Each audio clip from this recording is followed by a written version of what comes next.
दोस्तों call me phone में जो मेरे पास कॉल्स आते हैं ना, मैक्सिमम जो गर्ल्स होते हैं या फिर मैक्सिमम जो वाइफ्स होते हैं ना, मुझे ये पूछते हैं कि मैडम हमारे मन में ना बहुत डर सा रहता है कि मेरा जो हस्बैंड है या फिर मेरा जो बॉयफ्रेंड है वो कहीं मुझे धोखा ना दे दे, कहीं मुझे छोड़ के ना चले जाए। तो हम इस सिचुएशन से कैसे निपटे, कैसे हम उनको यकीन करें, कैसे हम क्या करें कि वो हमें धोखा ना दे।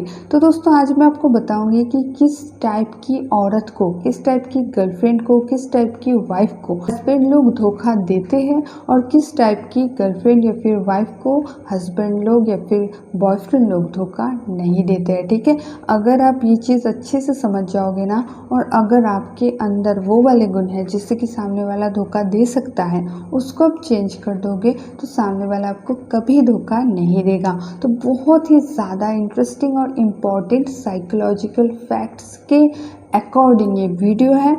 उम्मीद है आप पूरा ध्यान से सुन लोगे, ध्यान से सुन लोगे तो आपका ही फायदा है। तो दोस्तों अगर आप ये चाहते हो कि सामने वाला आपको धोखा ना दे, तो आपको पहले ये जानना पड़ेगा कि सामने वाला आखिर धोखा क्यों देते हैं, क्यों वो आपको छोड़ के किसी और के प्रति इंटरेस्टेड हो जाते हैं, ऐसा क्या प्रॉब्लम है। तो पहले मैं कुछ रीजंस इसके ऊपर बताती हूँ कि इस वजह से धोखा देते हैं, और फिर मैं बता दूंगी कि कैसे आप क्या करोगे ताकि सामने वाला धोखा ना दे। ठीक है, पहला जो रीज़न है दोस्तों ये है, जैसे आप लोगों की शादी हो जाती है या फिर अगर आप गर्लफ्रेंड बॉयफ्रेंड हो तो आप दोनों की रिलेशनशिप जैसे पुराना हो जाता है, मान लो 5 साल 6 साल हो गया या फिर 10 साल हो गया। ठीक है, और आप तब क्या करते हो, बिल्कुल ही अपने ऊपर ध्यान देना बंद कर देते हो। देखो एक चीज़ आपको मानना ही पड़ेगा कि हम सबको सुंदर चीज़ें देखना अच्छा लगता है। ठीक है, यहाँ पे बहुत से लोग ऐसे कमेंट करेंगे कि मैडम सच्चे प्यार में ये सुंदरता कुछ नहीं होता है, सुंदरता कुछ देखा नहीं जाता है। तो ये डेफिनेटली सच है, सच्चा प्यार में सुंदरता कुछ नहीं होता है, अंदर की इनर ब्यूटी ही सब कुछ होता है। लेकिन एक चीज़ को आप नकार नहीं सकते हो कि सुंदर चीज़ों के ऊपर पहला ध्यान जाता है, पहला अट्रैक्टिव सुंदर चीज़ें ही लगता है। ठीक है, और आपको अगर आपके पार्टनर कभी पसंद किए थे तो वो आपके बाहर के लुक देख के ही पसंद किए थे, फिर वो आपकी इनर ब्यूटी को वो बाद में जान पाए, पहचान पाए। ठीक है, बात करके, लेकिन पहले तो वो आपके लुक्स ही देखे थे ना। अब देखो सुंदरता का मतलब ये नहीं कि रंग गोरा ही होना चाहिए, आंखें सुंदर होनी चाहिए, बाल अच्छी होनी चाहिए, ऐसी कुछ बात नहीं है।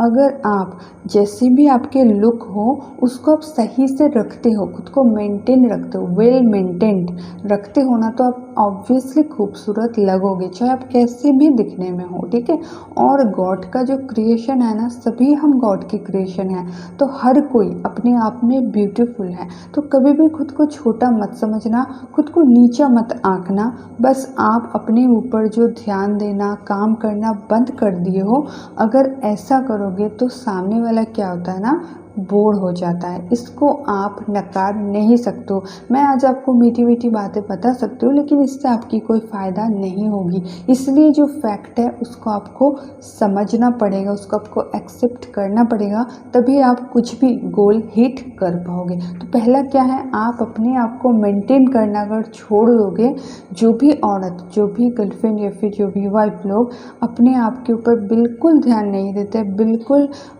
एकदम ही मेंटेन नहीं करते, मतलब जैसे तैसे रह लेते हैं, कुछ भी कपड़े पहन लेते हैं, कैसे भी रह लेते हैं। ठीक है, तो उसके ऊपर से हस्बैंड का या फिर उसके ऊपर से बॉयफ्रेंड का इंटरेस्ट कम हो जाता है, चांसेस बढ़ जाता है कि वो उनको धोखा दे जाए। ये गई पहली बेसिक पॉइंट। दूसरा पॉइंट क्या है, जब लड़कियां बिल्कुल ही लड़कों के ऊपर डिपेंड हो जाता है। ठीक है, कुछ कुछ लड़की ऐसे होते हैं कि बॉयफ्रेंड के ऊपर इतना ज़्यादा डिपेंड हो जाती है, हर कुछ चीज़ के लिए बॉयफ्रेंड के पास पैसे मांगते हैं। ठीक है, कि मेरा रिचार्ज कर दो, मेरे जो है ना कपड़े खरीद दो, या फिर मेरा ये है तो पैसा दे दो। इस तरह का बहुत गर्लफ्रेंड होते हैं जो कि बिल्कुल ही अपने बॉयफ्रेंड के ऊपर डिपेंडेंट हो जाते हैं। ठीक है, और वाइफ लोगों की तो बात ही छोड़ दो, मैक्सिमम वाइफ ही क्या करते हैं, शादी के बाद जो लोग जॉब वगैरह करते हैं ना, जो वाइफ लोग जॉब वगैरह करते हैं, शादी के बाद वो भी छोड़ देते हैं और बिल्कुल ही हस्बैंड के ऊपर डिपेंड हो जाते हैं।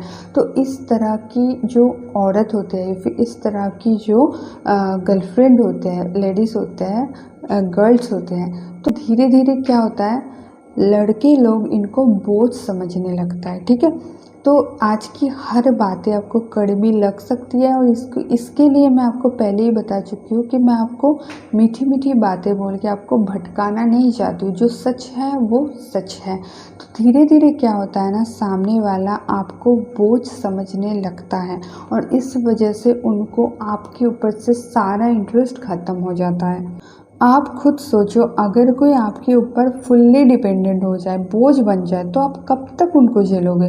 और कुछ हो ना हो, आपको उनके ऊपर प्यार नहीं आएगा। तो इसीलिए मैं मेरी हर वीडियो में लेडीज़ को यही वार्ता देना चाहती हूँ, यही बात उनको कहना चाहती हूँ कि सेल्फ डिपेंडेंट बनो। कुछ भी हो, अपने आप को चलाने लायक कुछ इतना तो आप कर ही सकते हो ना, कि आप खुद को चला सको। और ऐसा नहीं कि उस पैसे से आपको खुद को चलाना है, ऐसा कुछ बात नहीं है। लेकिन अगर आप खुद को चलाने लायक पैसा इनकम करते हो, तो ऑटोमेटिकली आपके हस्बैंड की नज़र में आपका वैल्यू अप हो जाएगा, बढ़ जाएगा। आपके बॉयफ्रेंड की नज़र में आपका वैल्यू बढ़ जाएगा। तो सेल्फ डिपेंडेंट बनो, कभी भी सामने वाला आपको धोखा नहीं देगा। जो औरत ऐसा करते हैं ना, फुल्ली डिपेंडेंट हो जाते हैं, तो ऐसे मर्दों का बहुत चांसेस रहते हैं कि कभी कभी वो बोर हो जाते हैं और किसी और के साथ रिश्ता बना लेते हैं। लेकिन मैं ये बताइए कि कभी कभी, ऐसा नहीं कि हर बार ऐसा होता है, सबकी मेंटलिटी समान नहीं होता है, लेकिन ऐसा चांसेस बहुत ज़्यादा रहता है। तो हमेशा आप सेल्फ डिपेंडेंट बनने की कोशिश करो। इसमें आपका ही भलाई है। अगर आप कुछ इनकम करोगे तो मुझे तो देने नहीं आओगे ना, कि श्रीपर्णा मैम बताई थी, चलो उनको दे आते हैं, नहीं दोगे ना। तो मैं नहीं मांग रही आपसे पैसा, बस आप अपने आप को चलाने लायक पैसा इनकम कर लो। इससे आपको हर तरह से बेनिफिट मिलेगा, ठीक है। तीसरा क्या वजह होता है? जो औरत ना बहुत ज़्यादा दखल अंदाजी करते हैं, जो गर्लफ्रेंड बहुत ज़्यादा अपने बॉयफ्रेंड के ऊपर रोक टोक लगाते हैं, ठीक है। ये मत करो, वो मत करो, इसके तरफ मत देखो, उसके साथ बात मत करो, ऐसा क्यों किया, वैसा क्यों किया। मतलब कि सामने वाले का ना जीना हराम कर देना जिसे कहते हैं, ठीक है। तो वो कर देते हो, तो इसमें तो एकदम 100% चांस रहता है कि वो आपको धोखा देंगे। क्योंकि आप किसी को अगर इरिटेट करोगे तो वो कब तक सहेंगे? थोड़ा सा सोचो। आप सामने वाले को कभी भी इरिटेट मत करना। वाइफ भी ऐसे ही करते हैं, हस्बैंड के ऊपर इतना ज़्यादा रोक टोक लगाते हैं, इधर क्यों देखे, उधर क्यों देखे, ऐसा क्यों किया, वैसा क्यों किया, इससे क्यों बात किए, उससे क्यों बात किए। ये जो करते हो ना, ये आप लोग सोचते हो कि ऐसा करने से हस्बैंड मेरे कब्जे में रहेंगे, लेकिन आप लोग गलत सोचते हो। ऐसा करने से उनका मन और भी बाहर की तरफ जाने के लिए उत्सुक हो जाएगा, वो बाहर की तरफ जाने के लिए एकदम पागल बन जाएंगे, ठीक है। तो रोका टोकी पहले ही है ना, आपको बंद करना पड़ेगा। तो नेक्स्ट पॉइंट में आ जाते हैं, कैसे औरत को धोखा देने का चांसेस ज़्यादा रहता है। जो औरत ना झूठ बोलते हैं, मतलब बात बात पे झूठ बोलता है, ठीक है। कुछ कुछ देखो, अब झूठ बोलना एकदम गुनाह नहीं है, कभी कभी लोगों की भलाई के लिए भी झूठ बोलना पड़ता है, कभी कभी, ठीक है। लेकिन आप देखना, किसी किसी औरत का, किसी किसी मर्द का भी ऐसा स्वभाव होता है, वो बेवजह झूठ बोलते हैं। मतलब कोई ज़रूरत नहीं है, झूठ ना बोलने से भी कुछ नहीं फ़र्क पड़ता, लेकिन क्या ना, उनका आदत बन गया है कि झूठ बोलना। और ऐसी झूठी औरतें जो होते हैं ना, मैक्सिमम लड़के जो है ऐसी झूठी औरतों को पसंद नहीं करते हैं, ठीक है। अभी देखो, झूठ बोलने वालों को कोई पसंद नहीं करता। आप खुद क्या पसंद करते हो कि सामने वाला आपके साथ मतलब झूठ पे झूठ बोले, आपको झूठ पे झूठ बोले, आपको पसंद नहीं आएगा ना। वैसे दोस्तों, झूठ बोलने वाले को कोई पसंद नहीं करता है। और अगर किसी की वाइफ हमेशा उनको झूठ बोले, उनको धोखे में रखे, या फिर किसी के हस्बैंड हमेशा उनको झूठ बोले, धोखे में रखे, तो उस पार्टनर का बहुत ज़्यादा चांसेस रहता है कि वो किसी और के साथ रिलेशनशिप बना ले, क्योंकि उनको मेंटल पीस चाहिए होता है, जो झूठ बोलने वालों से नहीं मिल पाता है। मतलब उनको लगता है कि सामने वाले का सब कुछ झूठ है, ठीक है। तो झूठ से थोड़ा सा बचिए, बहुत ज़्यादा ज़रूरत हो तभी बोलिए, नहीं तो मत बोलिए, ठीक है। बचपन से हमें यही सिखाया गया है ना कि झूठ मत बोलो, तो इसको आप सही रखने की थोड़ा सा कोशिश कीजिए। और जो जो मैं पॉइंट बताए ना, बस उसका ऑपोजिट करना है। क्या करना है? सेल्फ डिपेंडेंट बनना है, ज़्यादा इरिटेट नहीं करना है अपने पार्टनर को। और क्या करना है? झूठ ज़्यादा नहीं बोलना है। हमेशा दोनों के बीच में क्लियरेंस होना चाहिए, एक क्लियरिटी होना चाहिए, एक ट्रांसपेरेंसी होना चाहिए, ठीक है। और क्या करना है, अपने आप को वेल मेंटेन्ड रखना है, किसी के लिए नहीं, खुद के लिए। बस अपने आप को वेल मेंटेन रहो, सेल्फ डिपेंडेंट बनो, सामने वाले को झूठ मत बोलो, इरिटेट मत करो, इतना करो सामने वाला आपको कभी नहीं धोखा देंगे, कभी तीसरे पर्सन की तरफ नहीं जाएंगे। ठीक है, तो वीडियो को बहुत ज़्यादा शेयर कर दो, सबको पता चले, सबको मदद मिले। और अगर पसंद आया तो एक लाइक ज़रूर कर देना, और ऐसे वीडियोस रेगुलरली चाहते हो तो अभी सब्सक्राइब करके बेल आइकन दबाना बिल्कुल मत भूलना। तो दोस्तों मिलता है नेक्स्ट वीडियो में, तब तक के लिए बाय।